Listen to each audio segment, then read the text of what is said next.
Proper food storage is essential to maintaining the quality, safety, and freshness of your food. Hello everybody and welcome to SuttonsDaze. If you're new here, my name is Lisa and we are all about pantry preparedness. And today we're going to talk about proper storage and best practices for your food storage. Whether it is in your pantry, shelf-stable, refrigerator, freezer, it's all food storage. Let's chat. We're going to do the refrigerator first because the refrigerator is where most of your perishable stuff is, okay? So that's the one you really want to keep track of. Now, your refrigerator should be at or below 40 degrees Fahrenheit or 4 degrees Celsius.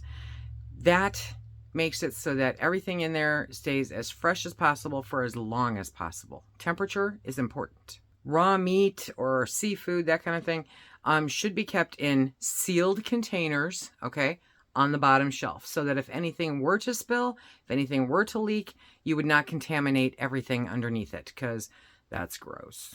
You want to store your dairy products, you know, milk, cheese, yogurt, that kind of thing, in the coolest parts of your refrigerator. Keep them in their original containers or in airtight packaging for the best freshness. Store your fruits and vegetables in your crisper drawers. Technically, I guess that's why they're there, even though I almost never use them that way, but that's why they're there.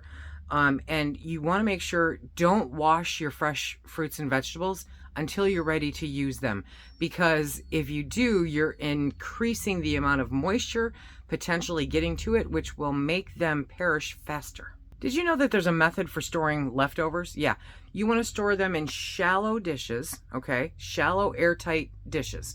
Airtight for obvious reasons. Shallow because when you go to reheat them, they'll reheat more evenly. Keep eggs in their original container, or if you have one of those new, egg containers, that's fantastic. And you want to leave them on a shelf. You don't want them in the door because the door is where the temperature fluctuates the most, and that's not good. Condiments have an amazingly short shelf life if you were to go by the Best By or the expiration dates on them.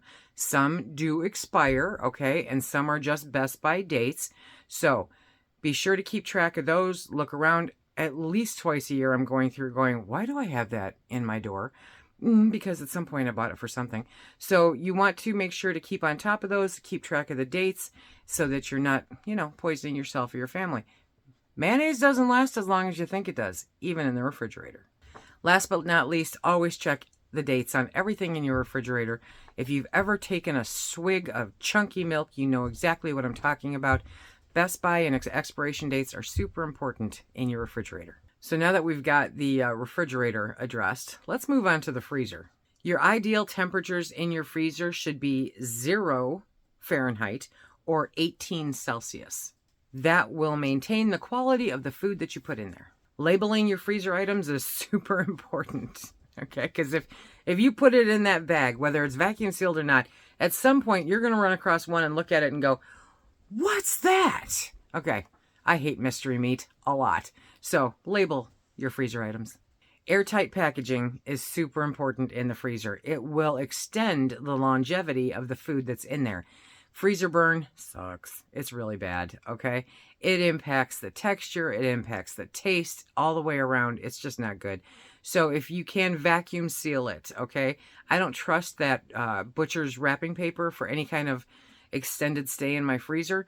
I prefer to vacuum seal it all, and that way the air stays out.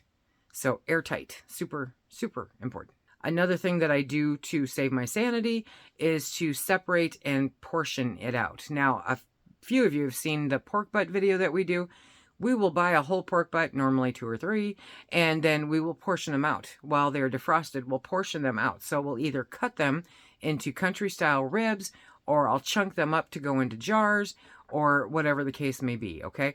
It takes up, trust me on this one, the same exact amount of space. However, it is more space conscious than putting the whole big pork butt in there. You know what I mean? So, and that way I don't have to pull out a whole pork butt for a single pork dinner that uses, a few ounces. Portioning it allows you to have more control over how much you pull out of the freezer when you're ready to make whatever recipe it is that you're making. Fruits and vegetables. Some fruits and vegetables are great in the freezer. They're really great in the freezer, but you do want to look up the National Center for Home Food Preservation and see which ones need to be blanched first.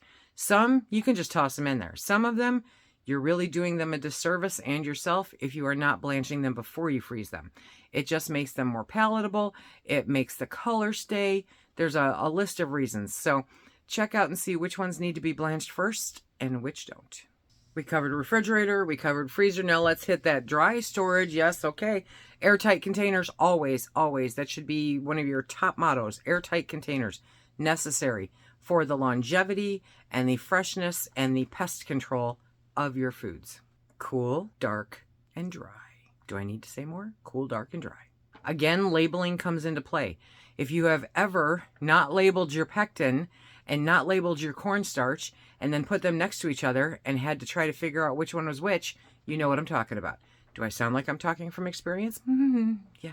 Herbs and spices. I love bulk buying herbs and spices, but these things in particular need to have special care given to them, pretty much just like everything else that you put into your pantry. The cool, dark, and dry very much comes into play. You do not want heat impacting your spices.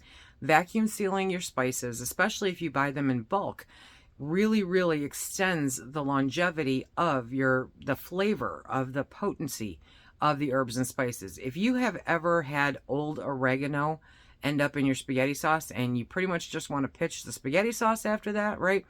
Spices do lessen in intensity and flavor as they age. However, if you can put them into a cool, dark, dry place, vacuum seal that air out, they will literally last you years. General food storage tips. Here we go. So we got the refrigerator, we got the freezer, we got the dry goods, and now just general. Make sure to rotate. And that goes not only for your pantry, that goes for your freezer and your refrigerator too, especially the refrigerator, but for your freezer too. Just because it's in the freezer does not mean it's going to last you forever. You want to rotate through that. You really, really do. So make sure that you are hitting all of the quadrants of your pantry and that you are rotating everything in there. Regular cleaning probably should go without saying, but just in case, regularly cleaning out your refrigerator and your freezers really helps them perform at their best. It lets you discover anything that somebody else in the house might have tucked back in a corner that has liquefied.